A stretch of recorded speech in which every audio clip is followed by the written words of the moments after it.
दोस्तों, स्वागत है आपका अखंड हिंद यूट्यूब चैनल की एक और नई वीडियो में।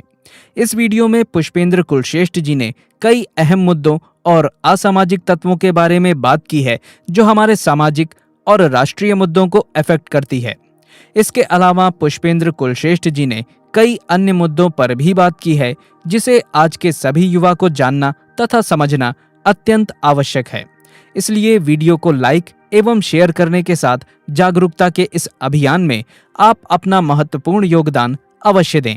तो चलिए सुनते हैं पुष्पेंद्र कुलश्रेष्ठ जी को। लेकिन हम तमाम सारे लोग खुशनसीब भी हैं, हम बड़े फॉर्चुनेट हैं। हमने 47 नहीं देखा, हमें नहीं पता, लेकिन 47 कैसे हुआ होगा वो अपनी आंखों के सामने देख रहे हैं और पूरी ताकत से 47 ना हो उसे रोकने की कोशिश भी कर रहे हैं। इसलिए आपको एक अपॉर्चुनिटी मिली है कि आप और आपके बच्चे आपको किन भाषा में और किन शब्दों में आपके जाने के बाद कहें, उनको आपके ऊपर गर्व हो या आपके ऊपर शर्म हो। इसलिए अपनी अपनी भूमिका को आप बिना किसी कोई बड़ा किए हुए छोटी छोटी भूमिकाओं को निभा सकते हैं। और ऐसे ही लोगों में नाम है अभय मराठे जी का। मैंने आपका नाम मराठे जी बहुत बार लिया। आप इसी राज्य के रहने वाले हैं। क्या मेरी ये दरखास्त मानेंगे कि आप 1 मिनट के लिए स्टेज पे आ जाएं?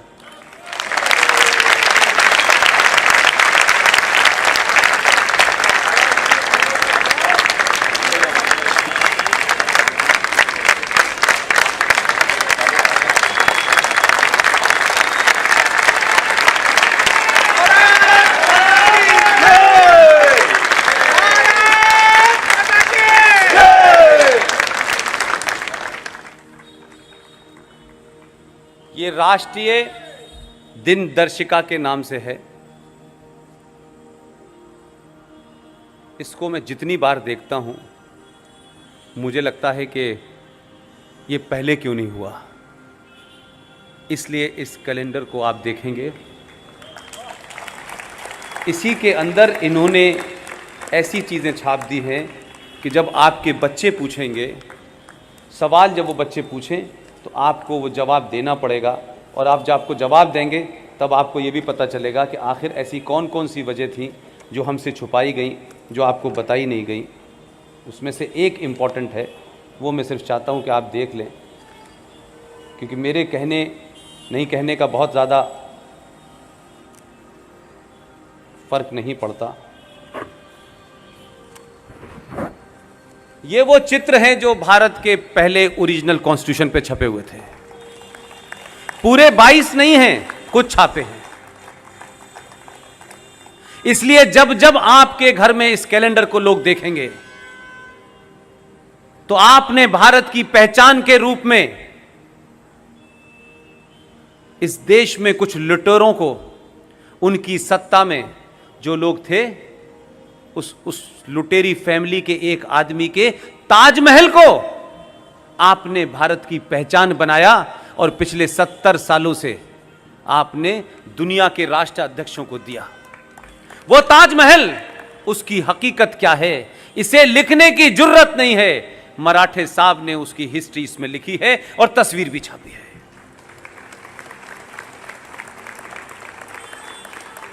इसलिए मैं चाहता था कि मराठे जी एक इंस्टीट्यूशन है और बहुत समय लंबा नहीं है। आने वाली जनरेशन इस चैलेंज को ले, लोग सिर्फ इसको ले लेंगे, इतने से ही काम हो जाएगा। मेरे 3-4 साथी जो दिल्ली में हैं, जो ट्रस्ट इंडिया फाउंडेशन के नाम से काम कर रहे हैं, उन्होंने मुझसे कहा है इस आदेश के साथ कि मराठे जी आपको मिले तो आप उनको भरोसा दीजिए कि इस कैलेंडर का भविष्य में जो भी पब्लिकेशन की कॉस्ट आएगी सारी ट्रस्ट इंडिया फाउंडेशन वहन करेगा। लेकिन इस कैलेंडर को एक आंदोलन का रूप देना है, घर घर पहुंचाना है। ये कॉमर्शियल वेंचर नहीं है, इसमें 80 साल की उम्र तक इनका खून पसीना है। Thank you very much Marathi. Thank you. मैं आपको आज एक नई बात बताने जा रहा हूं। भारत आजाद हुआ 1947 को। यह घटना मैं इसलिए बता रहा हूं, यह बताई नहीं गई किसी को। कैसे कैसी चीजें आपसे छुपाई गई हैं। 14 अगस्त 1947 को भारत के गृह मंत्री ने एक टेलीग्राम किया। देश के एक बहुत बड़े नामी ग्रामी शास्त्रीय संगीत के महान विभूति को एक टेलीग्राम किया और उस टेलीग्राम में उन्होंने कहा 14 अगस्त को कर रहे हैं, वो किसी के माध्यम से भेजा और यह कहा कि यानी कल यानी 15 अगस्त को नेक्स्ट डे अर्धरात्रि को भारत के आजादी की घोषणा होगी। संसद में आपको वंदे मातरम गाना है। यह रेफरेंस मैं इसलिए बता रहा हूं, उस वक्त भी उन परिस्थितियों में जहां बड़े सारे दबाव थे, जहां बहुत सारे काम आप नहीं कर सकते थे, उसके बीच में अगर वही विल हो जो राज्यसभा में 35 के लिए थी, उन लोगों ने कैसे उन कामों को खामोशी से कर दिया। सरदार पटेल ने टेलीग्राम भेजा, जिनको भेजा उनसे कहा, उन्होंने कहा मैं आऊंगा और वंदे मातरम गाऊंगा। लेकिन शास्त्रीय संगीत के उस महान आदमी को देखिए, वो किसी राजनीति में नहीं था। उन्होंने कहा मेरी एक ही शर्त है, मैं 22 लाइनों का 9 मिनट का पूरे वंदे मातरम गाऊंगा, तभी आऊंगा। सरदार पटेल ने कहा आपकी शर्त मंजूर है। एक चार्टर्ड प्लेन गया मद्रास से, उनको लेके आया और उन्होंने 9 मिनट का 22 पंक्तियों का पूरे वंदे मातरम गाया। उस महान आदमी का नाम है पंडित ओंकार नाथ ठाकुर। अगर वो संगीतकार भी थे तो जब उनको मौका मिला संगीत बजाने का, तो उन्होंने अपने राष्ट्र के प्रति ज्यादा महत्व दिया, अपने गाने बजाने पे नहीं दिया। अब कह सकते हैं कि एक संगीतकार ने इतना बड़ा, अरे भाई राष्ट्र अगर उसके सामने था तो वो संगीत का भी इस्तेमाल कर सकता था। और एक ऐसे वक्त पे शर्त रखी, सरकार ने मांगनी, वो आए, बजाया, बाद में उनको बहुत सारा सम्मान उम्मान मिला। लेकिन मैं ये कह रहा हूं, उन्होंने, सरदार ने अपने टेलीग्राम के बाद जो उनसे बातचीत हुई, उस पेन को समझिए। और अभी एक किताब आई है कला संगम, बड़ी रिसर्च करके लिखी गई है। बड़े अच्छे दोस्त हैं हमारे, नागपुर के रहने वाले हैं। इस कला संगम की किताब के पेज नंबर 42 पे यह घटना वर्णित है, तथ्यों के साथ है। सरदार पटेल से उन्होंने कहा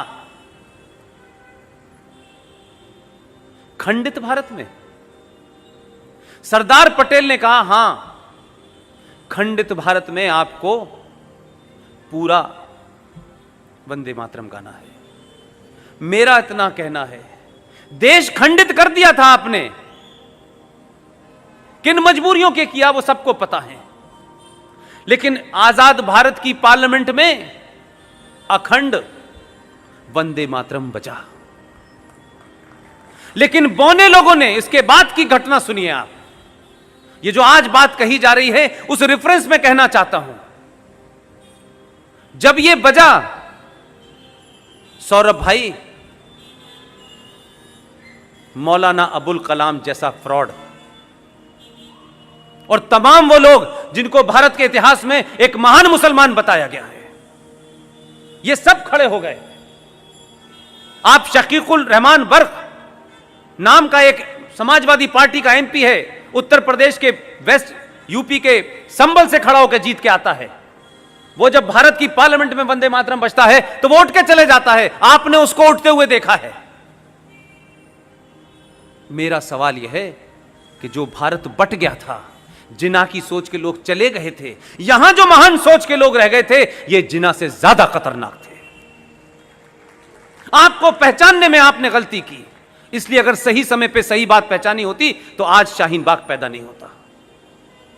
मौलाना आजाद के अंडर में कमेटी बनी और यह माहौल क्रिएट किया गया कि इस वंदे मातरम के अंदर देवियों का जिक्र है, इससे हमारी भावनाएं आहत होती हैं, लिहाजा इसको हम सुनना पसंद नहीं करेंगे। यह जब की बात है जब आपने मजहब के नाम पे एक देश मांग लिया था। उनको कोई शर्म और कोई डर नहीं था, क्योंकि जाने वाले जा चुके थे। यहां जो सेकुलरिज्म के नाम पे बैठे हुए थे, ये उनसे ज्यादा खतरनाक थे। दोस्तों, तालिबान ने अफगानिस्तान पर कब्जा क्या कर लिया, पाकिस्तान के तो जैसे पर ही निकल आए हों। वो पाकिस्तान जो हमेशा से कश्मीर का राग अलापता रहता था, वही तालिबान के सहारे अब कश्मीर कब्जा करने के हसीन सपने देख रहा है। पाकिस्तान के वजीर आजम आतंकवादियों को पनाह तो देते ही थे, लेकिन अब तालिबानियों के लिए उनके मुंह से मीठे मीठे बोल निकल रहे हैं। चलिए, तालिबानियों की तारीफ करना तो उनके लिए अपने मुंह मियां मिट्ठू बनने जैसा हो, लेकिन कश्मीर का सपना तो जनाब सपना ही रह जाएगा। अफगानिस्तान में तालिबान राज आने पर जश्न मनाने वाली इमरान खान सरकार की पार्टी पीटीआई की एक नेता ने कश्मीर को लेकर एक सनसनीखेज दावा कर दिया है। नीलम इरशाद शेख ने कहा कि तालिबान पाकिस्तान के साथ है, तालिबानी आएंगे और कश्मीर जीतकर उसे पाकिस्तान को दे देंगे। नीलम ने यह भी कहा कि इमरान सरकार बनने के बाद पाकिस्तान का मान बढ़ा है। नीलम का बयान ऐसे वक्त में आया जब पाकिस्तान पर तालिबान आतंकवादियों को खुलकर मदद करने के आरोप लगे हैं। अफगानिस्तान में जंग के दौरान हजारों की संख्या में आतंकी पाकिस्तान के कबायली इलाके से अफगानिस्तान में गए। विशेषज्ञों का ये भी कहना है कि पाकिस्तानी सेना और आईएसआई की मदद से अफगानिस्तान में एक बार फिर से तालिबान राज आया है। अमेरिका ने 9/11 हमले के बाद अफगानिस्तान की सरजमी पर हमला बोल दिया था। इस दौरान अमेरिका ने तालिबान और अलकायदा के खात्मे के लिए पाकिस्तान से मदद ली थी। हालांकि जहां तालिबान है जो पाकिस्तान को भी नहीं छोड़ेगा, लेकिन इमरान साहब को किसी का डर नहीं है, उनकी पार्टी को भी किसी का डर नहीं है। जो सालों से आतंकवादियों को पनाह देता आया हो, भला उसे किस चीज का डर होगा। लेकिन जब यही तालिबान उनके कश्मीर देने की जगह पाकिस्तान से ही 9-2-11 होने पर उन्हें मजबूर कर देगा, तब शायद जाकर उन्हें ये डर बताए कि तालिबान क्या चीज है। इस बात पर आपका क्या कहना है, कमेंट में जरूर बताएं। दोस्तों, वीडियो में बताई गई बातों से अगर आप भी सहमत हैं तो वीडियो को लाइक करने के साथ साथ ज्यादा से ज्यादा लोगों तक शेयर करें, क्योंकि जागरूकता फैलाने से ही फैलती है। और अगर आपने अभी तक हमारे YouTube चैनल अखंड हिंद को सब्सक्राइब नहीं किया है तो अभी सब्सक्राइब करें, क्योंकि आपका साथ भी बहुत ज़रूरी है। मिलते हैं एक और नई वीडियो में, तब तक के लिए आप अपना और अपनों का ख्याल रखें। वीडियो को अंत तक देखने के लिए आपका बहुत बहुत धन्यवाद। जय हिंद, जय भारत, वंदे मातरम।